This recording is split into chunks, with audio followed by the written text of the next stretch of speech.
السلام البنات، كي دايرين؟ لاباس عليكم؟ بخير؟ مزيان؟ هانيين؟ كنتمنى ان شاء الله هذا الفيديو يلقاكم بخير وعلى خير. اليوم غادي نشارك معكم واحد مسمن معمر اللي كنديرو دائما في الدار، ونكبرو مثلا شي عشيه تشهينا شي مسمنات ولا داك الفطور ديال الصباح د العشرة. المهم غنشاركو معكم بنفس الطريقه اللي كنوجدو انا عندي في الدار. هنايا عندي جوج زلايف بهذا العبار هذا ديال الدقيق الابيض اللي كيتسمى الفورس، وهنايا عندي دقيق الفينو كما كتشوف بهذا الشكل هذا. كيكون زلافه وحده مع جوج زلايف ديال دقيق الفورس. هنايا عندي الملحه على حسب الذوق، انا غنحاول نقص الملحه لان العماره ديال المسمنه تكون فيه الملحه، ممكن ديروا ملحه على حسب الذوق ديالكم. وهنايا عندي جوج معالق كبار ديال الزيت المائده، يعني كديروها زيت المائده عاديه كتزيدوها حتى هي.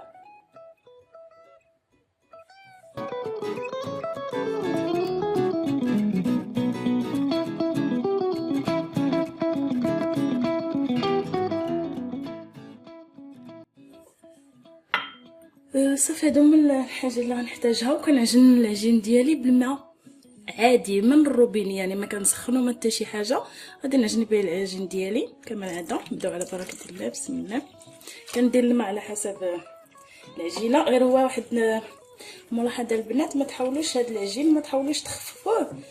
بالنسبه لي انا ما غاديش نخليه خفيف، غادي نخلي العجينه شويه قاصحه حيت انا غادي نعجنها دابا، وغادي نخليها ترتاح في واحد البلاستيكه حتى نكون باغا داك المسمنات ديالي عاد غادي نخدمهم.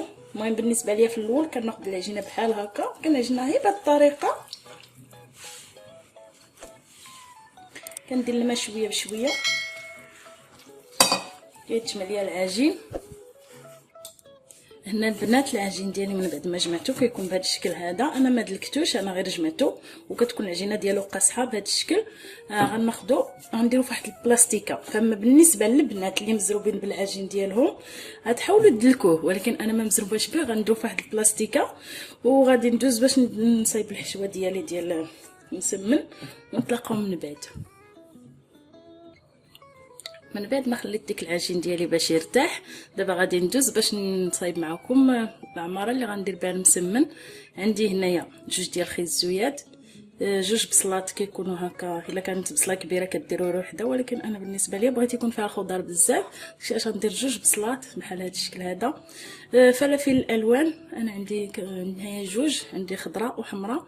وعندي هنايا القرعه، وهنايا عندي جوج ديال القرعات خضرين. هنايا عندي واحد 200 غرام ديال الكفته. الا ما كنتيش باغي ديروا الكفته تقدروا ديروا غير الخضر وتزيدوا معاهم الا كان عندكم شويه ديال الخليع، او الا كاين عندكم شويه ديال الشحمه حتى هي كتجي زوينه. بالنسبه لي انا بغيت نديرها مع الكفته. وهنايا عندي العطريه، عندي هنايا شويه د القرقوم، معلقه صغيره ديال القزبور حبوب، نص معلقه ديال الابزار، الملح على حسب الذوق، والمعلقه ديال الفلفله حمراء. وغادي نشحر كلشي بهاد زيت البلديه. بالنسبه للبنات اللي ما كيبغيوش يديروا الزيت البلديه تقدروا ديروا الزيت المائده، او تقدروا ديروا الزيت المائده مخلطه مع الزبده حتى هي كتجي زوينه. وحاجه وحده بالنسبه للبنات اللي كيبغيو الحار، زيدوا شويه ديال الحار.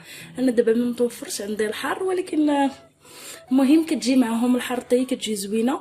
تقدروا تزيدوه، راه كيعطي اللذه بزاف لهاد الوصفه هذه. انا غادي ندوز نصايب الخضر ومن بعد نرجع باش نكمل معكم.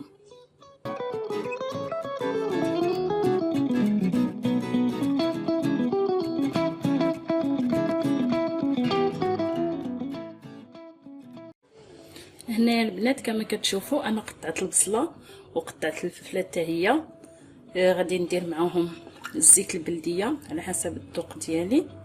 كما قلت لكم نتوما تقدروا ديروا الخليط بين الزيت البلديه وزيت المائده، وتقدروا ديروا زيت المائده والزبده ماشي مشكل، يعني بجيبهم كيتواتاو مع بعضياتهم.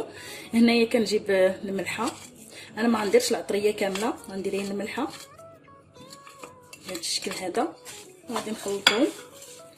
وهنايا غادي نديهم فوق العافيه وغادي نبدا نحركهم شويه بشويه حتى كتهبط ليا داك البصله والفلفله ويتشحروا شويه، ومن بعد غادي نبدا نزيد عليهم دوك الخضر اللي عندي.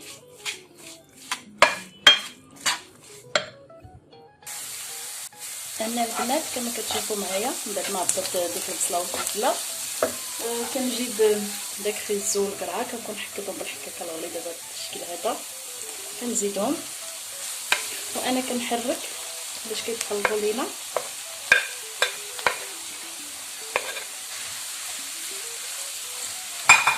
كنخلطو مزيان مع ديك الفلفله والبصله،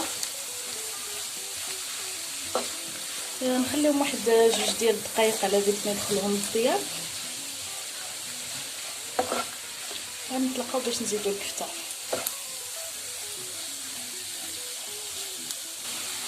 من بعد ما كتكون دازت واحد 2 دقائق كما قلت كنجيب كتكون ديك الخضر ديالي طماطو.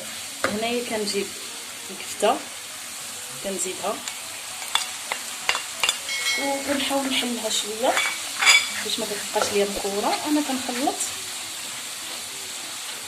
وانا كنحركهم وانا كنزيد ديك العطريه. في هذه المرحله فين كنزيد العطريه كنبدا نحرك هذا الشكل هذا وانا كنحلف ديك الكفته باش تحل ليا كامله ما تبقاش فيها كويرات، وباش تشرب ليا نيت ديك العطريه تشرب هاد الكفته والخضر.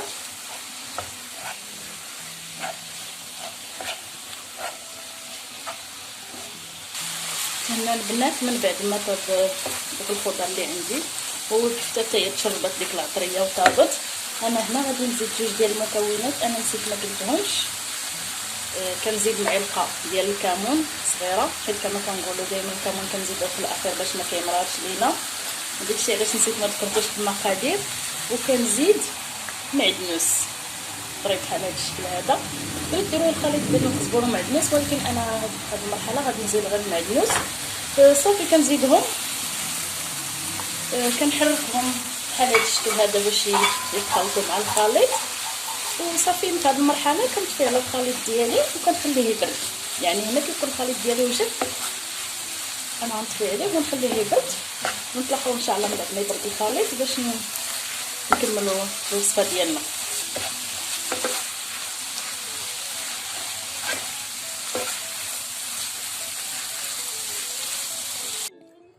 هنايا من بعد ما خليت الحشو ديال المسمن ديالي باش يبرد غادي ندوز دابا باش ناخذ ديك العجين. بعد ما كتكون طلقات راسها مزيان خليتها حتى خد راسها مزيان كتجيب هذا الشكل هذا. هانتوما كي كتشوفوا انا غادي ناخذ كما كتعرفوا المسمن كنطلقوه بالزيت المائده بهذا الشكل هذا. الا كنتو غديروا مسمن عادي ديك المرحله كديروا الزبده والزيت، انا في هذه المرحله غندير غير الزيت المائده. غادي ناخذ بحال هكا يديا نبدا ندهنها شي شويه. اول حاجه غندهن الطاوه اللي غندير فيها داك المسمن، كدهنوا شي طاوه شي طبسيل المهم اي حاجه غتخدموا فيه باش ما كيلصقش معكم داك العجين. كتبداو تدهنوا يديكم، كتجيبوا العجين ديالكم بهذا الشكل هذا. كما قلت لكم انا العجين ديالي كيكون شويه قاصح، كنقطع على حسب الحجم اللي بغيت، حيت انا غندير وحده في وسط وحده. انا غنحاول ندير غير وحدين صغيورين باش ما كتجينيش عاوتاني مسمنه كبيره وما كيجيش غليظ بزاف. كما كتشوفوا انا كنحاول نقطع بهذه الاحجام هذا. كتستمروا بهذه الطريقه هذه حتى كتساليو داك العجين ديالكم.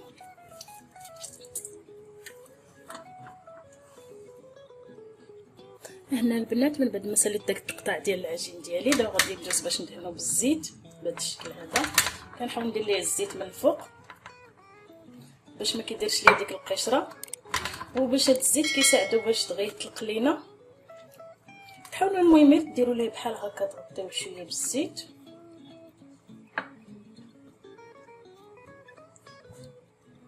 ومن بعد ما كديروا ليه الزيت كتجيبوا شي بلاستيك بهذا الشكل هذا كتحاولوا تغطيوه بالطريقه هذه باش تخليوه يزيد يرتاح واحد شويه. المرحله غادي نخليه واحد ربع ساعه يكون ارتاح ليا العجين ديالي مزيان، وعاد كنرجع باش نتلاقاو من بعد باش تشوفوا الطريقه ديال الحشو ديال المسمن. وهنا البنات كما كتشوفوا معايا انا بديت كنطلق العجين. كنجيب ديك المسمنه ديالنا الاولى كنبدا نخدموها بحال هكا، كنبداو نطلقوها. يعني راه ملي كتكون العجينه ديالكم مرتاحت راه دغيا كتسهل عليكم الخدمه، دغيا كتطلق معكم. كتحاولوا تطلقوها مزيان باش ما كتبقاش لكم غليظه ولا تبقى لكم معجنه من الداخل بهذا الشكل هذا. يعني كما كتشوفوا راه دغيا كتطلق ليا العجينه، يعني ما كنحتاجش ندير حتى الزيت بزاف. كندهن في الاول غير شويه ديال الزيت مكان العمل، كنبدا نطلق العجين ديالي بهذا الشكل هذا كما كتشوفوا. وهنايا كنجيب ديك الحشوه كندير القياس ديالي انايا. انا هنا غندير 2 المعالق يكونوا عامرين. المهم كتبقى الحشوه على حسب الذوق ديال كل واحد. يعني كنديروا المسمنات العاديين ديال ديما، كطويوها كتعاودي تطويها على 4، تجيبوها هنايا تعاودي تقادوها بهذا الشكل هذا. كنعاود نفس الطريقه كنعاود نطلق واحده اخرى. المهم ملي كتكونوا كتطلقوا العجينه ديالكم كتحاولوا تطلقوا الاولى، كتبداو بالاولى اللي كتكون في الاول قطعتوه بهذا الشكل هذا كما كتشوفوا معايا. راه الخدمه كتكون سهله.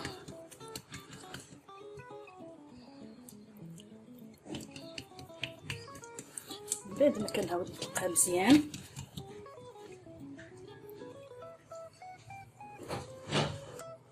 كما كتشوفوا معايا. من بعد ما كنكون طلقت ديك العجينه مزيان كنحاول نرشها. هذه كنرشها بشويه ديال الزيت. كنجيب هذيك الاولى كنحطها على هاد الوجه ديالها كنديرو لتحت بهذا الشكل هذا. كنعاود نجيب الطويه من هنا، نعاود الطويه من هنا بهذا الشكل هذا. كنسدها عادي بطريقه العاديه جدا. وهنايا كنحطهم في شي مكان كنحاول نغطيهم باش يطرخاو لي عاوتاني. كنعاود نستمر كنبقى بحال هذا الشكل هذا بنفس الطريقه حتى كنكمل العجين اللي عندي والحشوه. وان شاء الله نتلاقاو باش تشوفوا الطريقه ديال الطياب ديالهم كيفاش كنطيبهم. هنا البنات كما كتشوفوا من بعد ما ساليت ديك العجين ديالي بالعماره انا كنجيب المسمنه ديالي كنبدا نطلقها. راه كتكون طالقه راسها مزيان، يعني كتحاولوا غير بشويه عليها. وحاولوا في هذه المرحله ما تقطعوش العجينه، كتطلقوها بصبعكم بحال هكا او هكا بالكف ديال يديكم.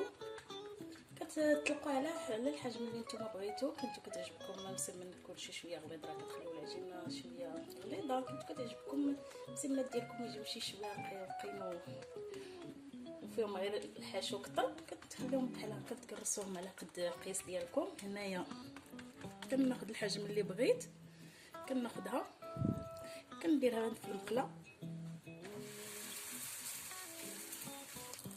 كما كتشوفوا معايا البنات. من بعد ما كنديرها في المقلاه كنحاول نقادها، ولا كانت تحلات من شي بليصه بحال هكا كنحاول نفكي عليها بحال هكا باش تعاود تغطى. كنلوحها هي كنخليها تنشف واحد شويه كنقلبها بهذا الشكل هذا. كنخليها حتى كتحمر ليا من وجهها. كنعاود نقلبها بهذا الشكل نخليها حتى كتنشف عاوتاني كنقلبها ونخليها تحمر على حسب التشكيل اللي بغيت انايا. هانتوما البنات كما كتشوفوا المسمن كيجي بهذا الشكل هذا. هادي الا بغيتو تقدموه في داك الوقت غادي تحاولوا تحمروه شويه اكثر من هكا. الا كنتو باغيين تحتفظوا به لواحد الوقت غادي تخليوه شويه في هاد اللون هذا. ما تحاولوش تحمروه بزاف باش ملي تسخنوه يجيكم بحال عاد طيبتوه. دابا انا غادي نحيد هادي نعاود معكم وحده اخرى كنخليها بهذا الشكل هذا. كنحاول نغطي هاد البلاصه هادي بهاد الطريقه. كنستمر حتى كنطيب المسمن اللي عندي. من بعد نتلاقاو باش تشوفوا الشكل النهائي ديالو كي كيجي.